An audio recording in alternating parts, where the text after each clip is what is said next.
She's the first female youth president for the National Youth Police Club movement in Jamaica, who realized that police stations were not equipped to handle the sensitive nature of the deaf community. So joining us this morning is none other than Letesha Whyte and the National Police Youth Club coordinator, Sergeant Ricardo McAlpin. Good morning, ladies and gentlemen. Good morning, Delia. Good morning, Jamaica. Letesha, I want, first of all, congrats. Congratulations on being the first female. Correction, I'm actually the second female to serve as president for the National Police Council. But right. the youngest. Congrats still. Thank you. So tell me, what brought this need to your attention? Well, after consultation with the Jamaica Association for Deaf, we realized that there's a great challenge, for deaf persons to actually make reports at the police station. And so based on our team, we put together a project, Safe and Sound JA, to address the communication barrier between the Jamaica Constabulary Force and the deaf community. Yeah, and you said consultation with them. Is it because you were already working with them on a project? What brought you to the deaf community in the first place and then to this realization? Right. So the National Police Youth Club Council is an inclusive organization. So we wanted to provide programs within our institution to help in integrating persons from the deaf community to be a part of our youth programs. And as such, after, speaking with the Jamaica Association for Deaf, we saw that there was a greater need. Okay. Sergeant McAlpin, morning. Morning, Delia. All right. It's a big project. When approached, what were your thoughts?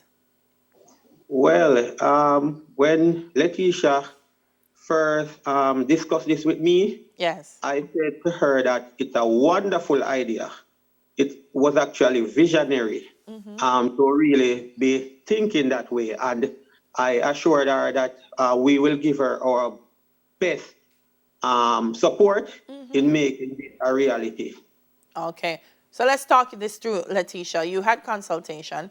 What are some of the ideas that the community has shared with you? What are some of the changes that they'd like to see happen?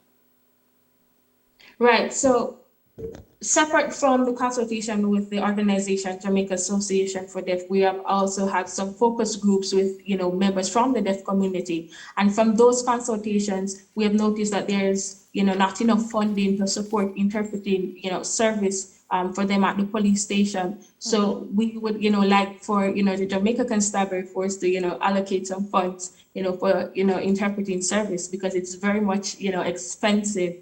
And to generate policies that facilitates deaf persons cases for them at the police station. Yeah, it's I'm just thinking about how simple it is yet complex, because when you think about it, really it means that they have been so vulnerable towards crime because they have not been able to report it, and maybe in some instances say, I can't bother because no one is going to understand me. And so, Sergeant McAlpin, one of the things that has happened is that there's been training of policemen and women in basic sign language. Tell me about that. Yes, we had a sensitization and training workshop for over 35 police officers who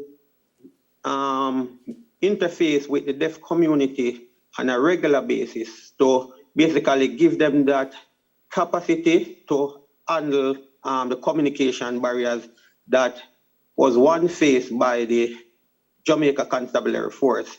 Yes. And that has caused a major problem. And based on the consultations carried out with members of the Jamaica Constabulary and the deaf community, it was highlighted that there were a lot of frustrations, unmet needs, and even self-esteem problem for members of the deaf community. And, it was just a frustrating process. So it was good that we could basically enlighten our police officers to better be able to deal with such communication barriers. Yeah.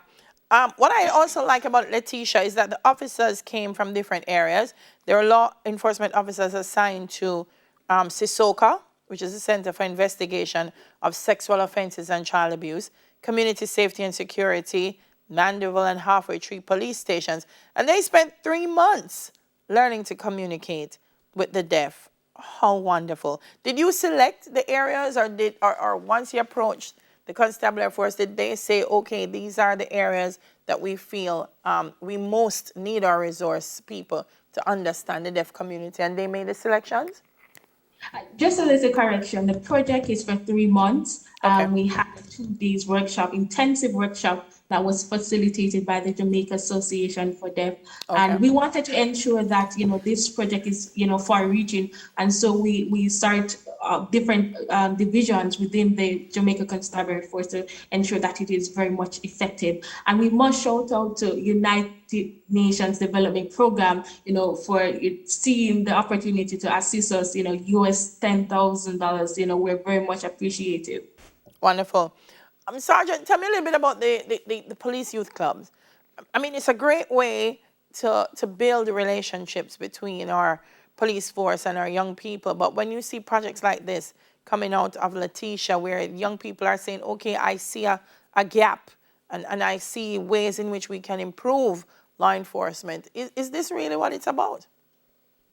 Yes, the police youth club movement was started in 1954. Yes. And it was basically started to bridge a gap between the police and the youth.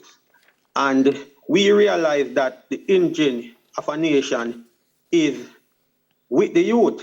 And based on that, we want to give the youth all the support that they need to empower them so that they can be sociable members of our society, right, and so that they can be able to make better decisions and to see themselves as leaders. And when we see an initiative like this coming out of the police youth club movement, we could help but give them all the support so that they can believe in themselves more, to know that they can contribute to their community and to the nation at large. Yes. I must give commendation to the Commissioner of Police, Major General Anthony Henderson, our Assistant Commissioner of Police, Mr. Elan Powell, and our management team at the Community Safety and Security Branch, because once they heard of this project, they came on board and gave their full support. SP Velma Thomas Gale, DSP Palmer Meir, DSP Gilzine, and the rest of our management team, Inspector Johnson, Inspector Lowe, all the police in the Manchester and St. Andrew Central Division, Sisoka, who want to give them a lot of commendation for the support that they have given this project. Yeah, and Letesha, it's one of the projects that was given a grant, I think by the UNDP, am I correct? Right. Yes, right. Yes. So tell me a little bit about that as well.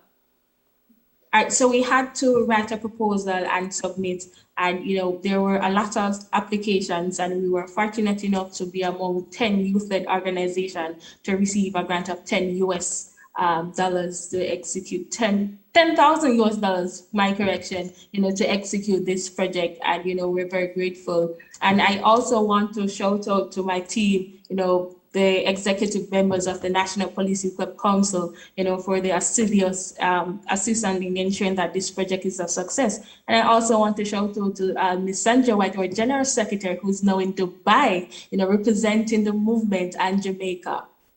Wonderful, excellent.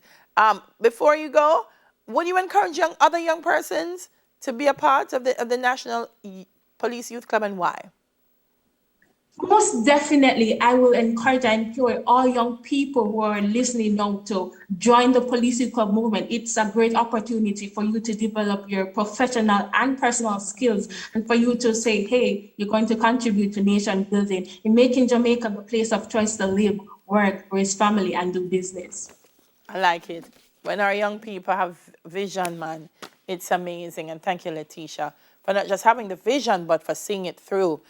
Thank you for joining us. That was the National Police Youth Club Movement President, Letesha Whyte, and National Youth Club Coordinator, Sergeant Ricardo McAlpin. Still to come,